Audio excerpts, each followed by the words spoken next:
బకాయిలు కట్టకుంటే మిల్లులు స్వాధీనమటనే. డిఫాల్టర్లను ఎవ్వరిని వదలమంటారు. ప్రతి పైసా వసూలు చేస్తామట. రైస్ మిల్లర్లకు CM Revanth Reddy strong warning ఇస్తుండు. వాళ్ళ బెదిరింపులు బ్లాక్మెయిల్ నా దగ్గర కాదంట, మరి నా దగ్గర నడవే అంటుండు రేవంత్ రెడ్డి గారు. మిల్లులను తీసుకొని మహిళా సంఘాలకు అప్పగిస్తాడ.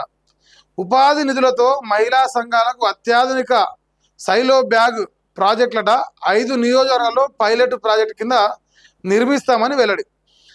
పౌర సరఫరా శాఖపై సీఎం ఉన్నత స్థాయి సమీక్ష. 2 గదే మీటింగ్. ఈ రైస్ మిల్లుల గురించి మాట్లాడింది ఇదే మీటింగు, ఇందాక మాట్లాడింది ఇదే. అన్ని 2 మీటింగ్లు కలిపి గానే రాశారు. అయితే పౌర సరఫరాల శాఖ పైన రివ్యూ చేసిన సంతోషం, మంచిదే.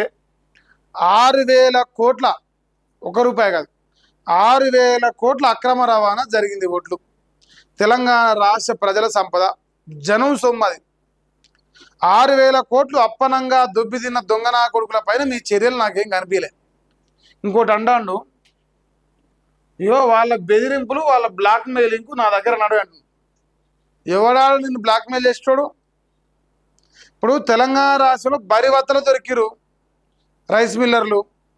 వాని గొర్ర గుంజుకొచ్చి వాని తంతిని అక్క బయటికి పైసలు కక్కాలి నోట్లకెళ్ళి అని అయ్యే జాగిరా.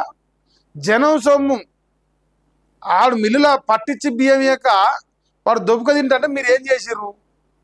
మీ అధికారులకు పైసలు ఇచ్చిర్రు, మీ ఎమ్మెల్యేలకు పైసలు ఇచ్చిర్రు, మీ ఎంపీలకు పైసలు ఇచ్చిర్రు. ఆ పైసలు తిన్నారు, మూసుకపోయినారు. ఇలా Vatte Janaiah Yadav TRP party general సెక్రటరీగా ఉన్న వ్యక్తి 73 కోట్ల విలువ చేసే ధాన్యాన్ని అక్రమంగా మళ్లించిండు. ఇప్పటి వరకు మీ కాంగ్రెస్ పార్టీ స్టాండ్ ఏందో చెప్పి కేసులు పెట్టినాం, మీ ఇంకోటో వీకిన అనేది లెక్కకు రాదు. మీరు వాళ్ళ దగ్గర 73 కోట్లు రికవరీ చేసే ప్లాన్ ఏమైనా చేసిర్రా?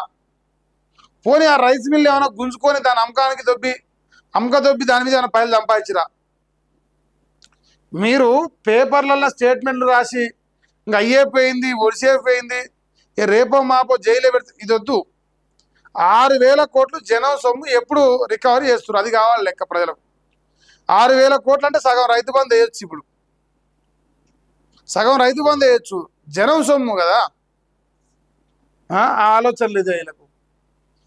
ఇక రైస్ మిల్లర్ల బెదిరింపులు, బ్లాక్ మెయిలింగ్లను ఎంత మాత్రం సహించేది లేదని సీఎం రేవంత్ రెడ్డి హెచ్చరించాడు.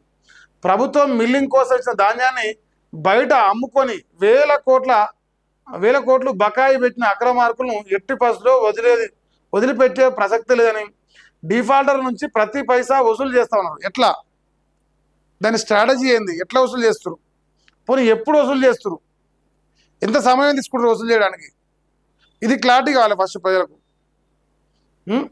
ఉద్దేశపూర్వకంగా ధాన్యం బకాయిలు ఎగవేసిన మిల్లులను స్వాధీనం చేసుకొని వాటి నిర్వహణ సహా మిల్లింగ్ బదులు మహిళా స్వయం సహాయక సంఘాలకు అప్పగిస్తామని స్పష్టం చేసిండు.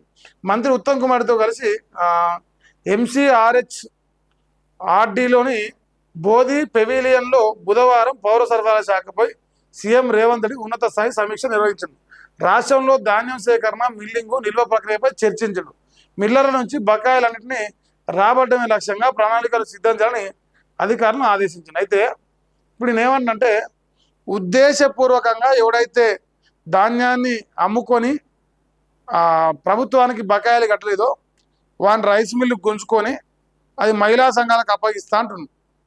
సో ఇది మంచి మంచి మంచి మంచి మంచి మంచి నిర్ణయమే. కానీ మరి ఒక్క దగ్గర కూడా యాక్షన్ కనిపించలేదుగా. ఒక పని చేయరు, వట్టే జాయిన్ అయ్యేది ఇప్పుడు ఆ 73 కోట్ల విలువ చేసి రైస్ మిల్ ఏదని ఉంటే దాన్ని పిక్కోరి గుంజుకొని మహిళా సంఘాలకి ఇస్తే అప్పుడు మీరు నమ్ముతారు. నిజంగానే మీరు మాటలే కదా, చేతలు కూడా కదా నమ్ముతాం. ఎందుకంటే ప్రజల ముందర ఒకటి చెప్తారు, ప్రజల వెనుకంగా మీరు ఇంకోటి చేస్తారు. అది ప్రజలు చూస్తా ఉన్నారు కళ్ళతో. అందువల్ల మీ పైన మాకు నమ్మకం లేదనమాట. సో ఇది రేవంత్ రెడ్డి గారు నల్లమల్ల పులి. ఆయన గారు తెలంగాణ రాష్ట్ర వ్యాప్తంగా రైస్ మిల్లు 6,000 కోట్ల అక్రమ దందా జరిగింది, దాని మీద సమీక్ష పెట్టింది. కానీ సమీక్షలో సొల్లుపురాణం తప్ప ముందర పడే అవకాశం కనిపిస్తలేదు నాకు. చూద్దామా ఏం జరుగుతుందో.